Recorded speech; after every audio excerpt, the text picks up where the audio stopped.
Magic Fest, c'est le rapprochement du jeu de Magic the Gathering pour tous les fans de Magic. Magic Fest a plusieurs événements.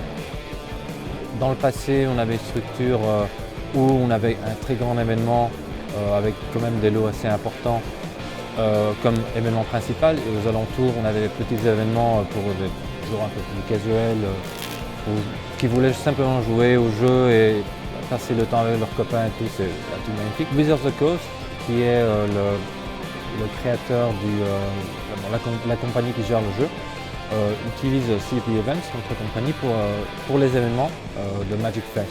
Alors nous, on essaie de faire presque chaque semaine. C'est pas facile, mais c'est chouette de penser à apporter l'événement à une communauté qui n'a pas fréquemment l'option d'aller aux événements en dehors.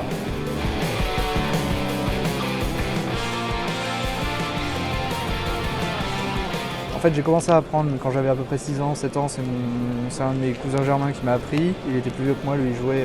Voilà. Et du coup, quand je suis arrivé au collège, j'ai commencé à jouer. J'ai eu des périodes de creux où j'ai joué, j'ai arrêté, j'ai joué, j'ai arrêté. Ça arrive souvent à Magic en fait, les joueurs. Et là, je joue depuis facile une dizaine d'années, assez régulièrement.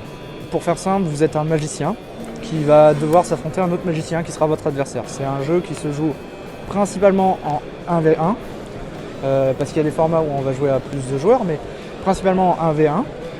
Le principe, c'est que les deux joueurs commencent à 20 points de vie et il va falloir descendre. La plus simple façon de gagner, ce sera de descendre son adversaire à 0 points de vie. Les archétypes de deck, on va faire en 3 grands archétypes. Les agressifs, qui vont justement poser des petites créatures et en fait qui vont monter en puissance. Il va y avoir ce qu'on appelle c'est le terme anglais, donc les mid-range, qui eux vont avoir des créatures très efficaces ou contrôler justement les petites créatures et en milieu de partie vont être très forts. Et ceux qui vont cibler la fin de partie, les contrôles, qui vont contrôler la partie. À la fin, ils vont poser une seule ou 2 menaces qui vont faire qu'ils gagnent parce qu'ils ont déjà géré toutes les menaces de l'adversaire.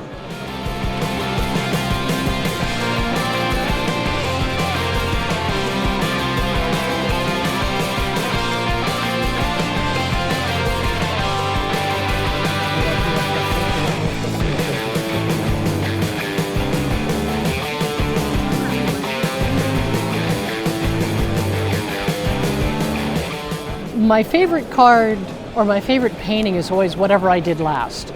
So in Magic, what I find is the power of the card is almost more important than the artwork. I'm best known for Hymn to Turok, and certainly I'm proud of that one. Even before I was finished painting it, I was going, this one's coming out really well.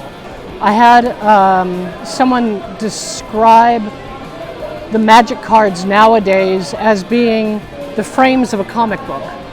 If you think of them that way, that's why everything has to fit together. Early on, it was whatever we came up with. The earliest artists got together to do a Kickstarter book showing that we have grown and improved as artists over 20 years. So we took our most iconic card and then did a brand new painting that maybe it was related to it and maybe it was something completely different.